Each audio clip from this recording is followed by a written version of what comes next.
서울 북동쪽 끝과 경기 남양주에 걸쳐 불암산이 있다. 이곳에 과거 역사 속 두 여인의 인연이 머물고 있다. 두 여인은 고종의 비였던 명성황후와 고종의 후궁이었던 순원황귀비 엄씨이다.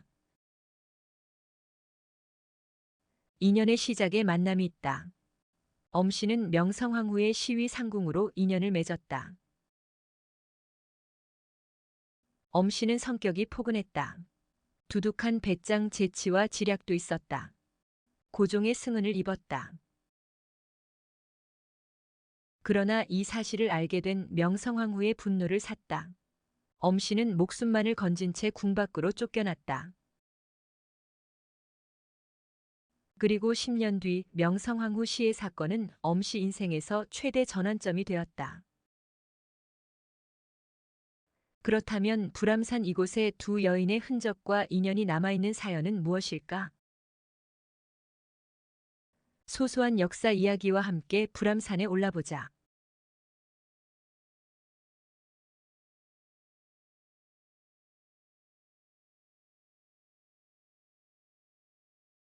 서울 중계동 쪽에서 출발하면 불암산 중턱에 학도암이 있다. 대웅전 뒤에 거대 바위가 있다.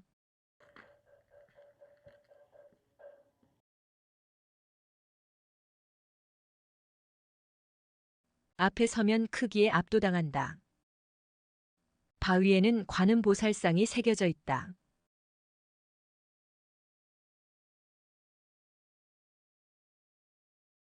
당시에 유명한 화승과 경복궁 중건에 참여했던 석수 장인들이 만들었다고 한다. 그래서인지 조각 솜씨는 세련되고 화려하다. 게다가 이 관음보살상은 시내 궁궐 쪽을 향하고 있다. 누가 만들었을까? 명성황후가 시주하여 만들었다.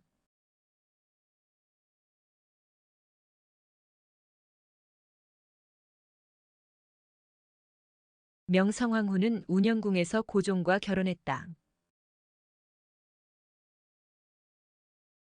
그러나 고종은 이미 연상의 후궁, 귀인 이씨를 총애하고 있었다.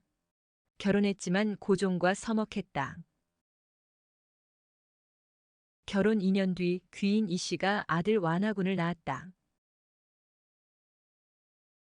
시아버지 흥선대원군은 완화군을 세자로 임명하고자 했다. 시아버지와 틀어지기 시작했다. 결혼 5년 만에 명성황후는 아들을 낳았다. 그러나 아기는 항문이 막혀 4일 만에 죽고 말았다. 이런 답답한 상황에서 탈출구가 필요했을까?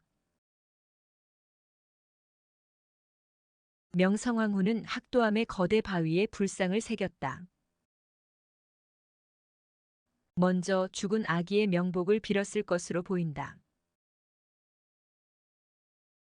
그리고 동시에 시아버지와의 권력 다툼에서 이기게 해달라고 빌었을까?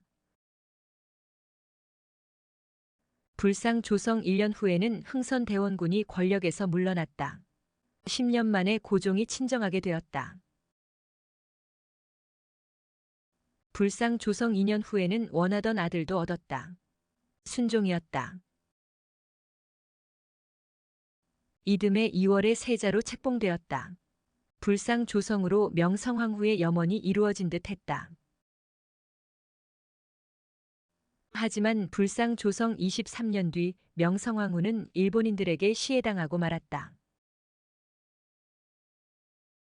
을미사변이다. 처소인 경복궁 내 건천궁 오코루에서였다. 당시 사람들은 명성황후를 비난할 수 있었다. 하지만 일본인들이 시해했다는 것은 용서할 수 없는 일이었다.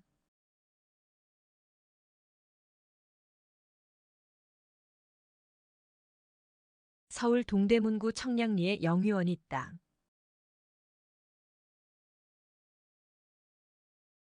순원 황귀비 엄씨의 무덤이다.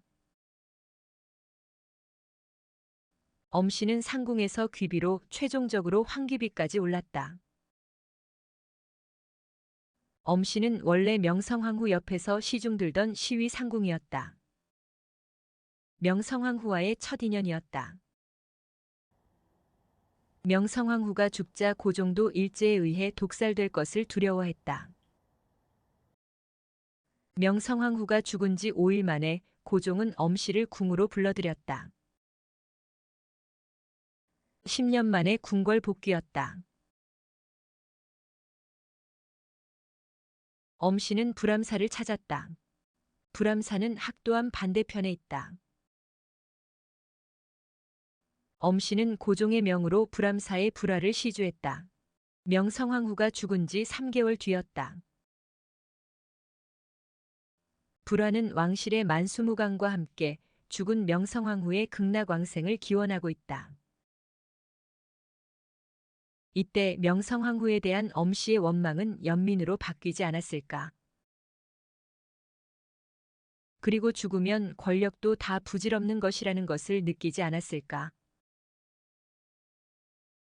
이렇게 명성황후가 죽고 나서야 두 사람의 잘못된 만남은 끝났다.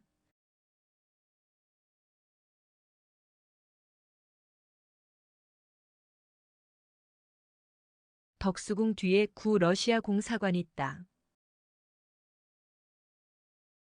지금은 3층 전망탑과 일부 시설만 남아있다. 일제로부터 신변의 위협을 느낀 고종이 결국 이곳으로 거처를 옮겼다. 아관파천이다. 이때 엄씨의 지략이 빛을 발했다. 엄씨 가마를 이용해서 고종과 아들 순종이 탈출한 것이다. 아슬아슬한 순간도 있었다. 하지만 무사히 궁을 빠져나올 수 있었다. 아관파천 1년 뒤 고종은 경복궁이 아닌 덕수궁으로 돌아왔다. 덕수궁 주변의 환구단에서 대한제국 황제로 즉위했다. 엄씨는 고종 옆에서 왕비 역할을 대신했다. 황후는 될 수 없었다. 황귀비가 되었다. 그리고 영친왕을 아들로 두었다. 영친왕은 대한제국의 마지막 황태자였다. 죽은 뒤에 순원이라는 시호를 받았다. 순원 황귀비가 되었다. 신주는 덕안궁에 모셔졌다. 현재 청와대 옆 칠궁 안에 있다.